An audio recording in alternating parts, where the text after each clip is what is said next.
Сәлем достар, сіздермен бірге Мадина. Біз бүгін осындай шариктер жасаймыз. Ол үшін бізге керек заттар сәбіз, қызылша, картоп, тауық еті, сыр, жұмыртқа, тұздалған қияр, тұз және майонез керек. Алдымен қайнатылған жұмыртқамызды алып, осындай үкіштен өткіземіз.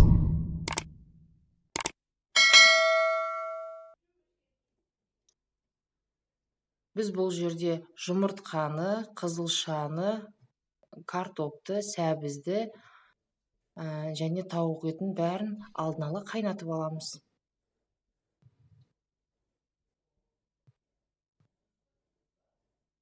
Екеуі осылай үкіштен өткіземіз.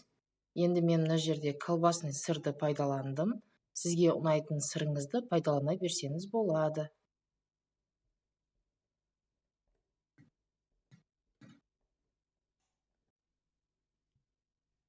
Енді біз тұздалған қиярымызды осылай тураймыз.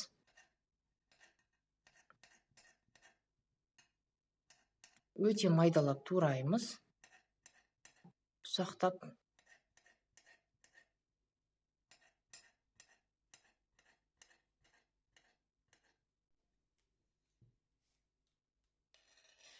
Ыдысымызға салып, енді алдын ала қайнатылған тауық етін осылай майдалап тураймыз.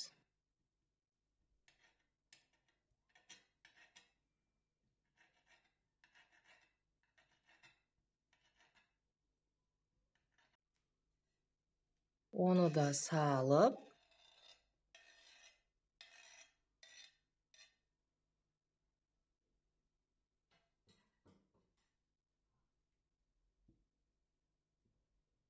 үстіне шым-шым тұз саламыз. Себебі бізде тұздалған қияр қосылғандықтан тұзды көп салмаймыз. Алдын ала үкіштен өткізілген картопымызды, сырымызды енді ыдысымызға саламыз.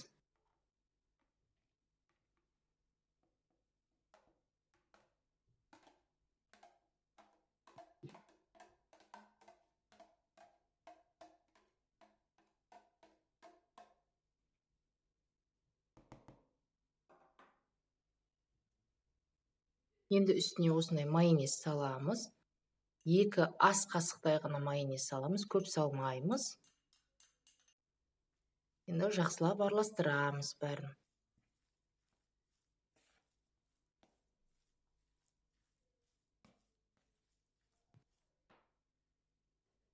Сәбізімізді осылай үкіштен өткіземіз. Және қызылшамызды да үкіштен өткіземіз. Бұларды бөлек-бөлек ыдысқа салып қоямыз, мінекей осылай. Енді укропымызды майдалап тураймыз.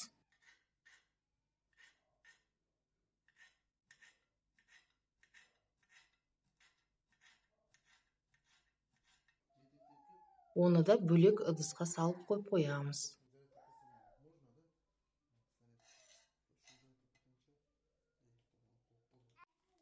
Енді мен осындай кокос жаңғасын қолдандым.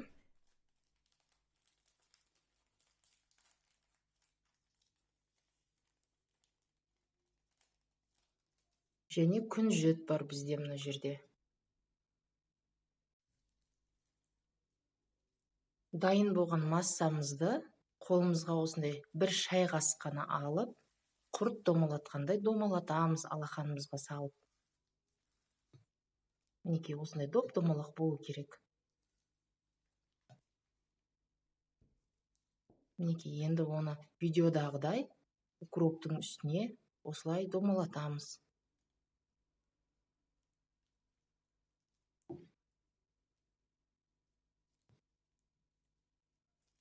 Мінекей біздің шариктеріміз дайын.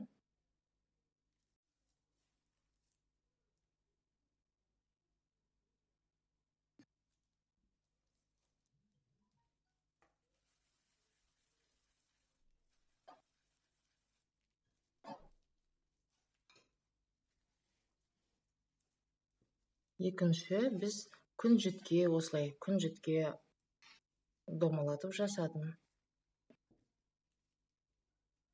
Егер сізге күнжіт ұнамаса, басқа да макпен жасауға болады, басқа да жаңғақтармен жасауға болады сізге.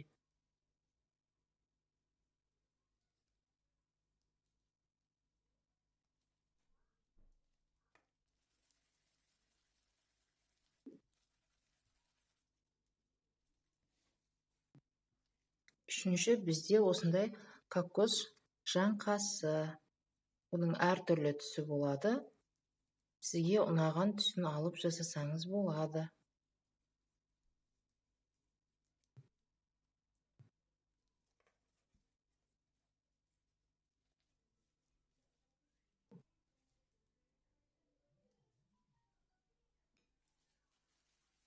Енді бізде төртінші сәбіз үкіштен өткен. Мінекей сәбізді осылай қолымызға алып, сыртына жабыстыру арқылы осылай жасаймыз видеодағыдай.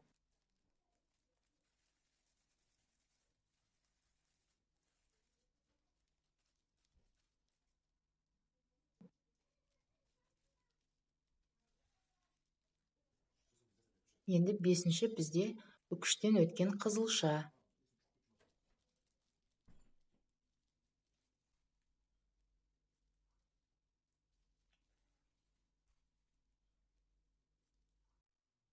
Мінекей біздің шариктеріміз дайын. Қандай керемет, дастарханның сәнін келтіретін, өте көз тартымды, өте дәмді шығатын осындай шариктер сіздер де жасап көріңіздер. Балаларыңызға, жақындарыңызға жасап беріңіздер. Әсіресе қонақ шақырғанда өте керемет көрінеді дастарханда.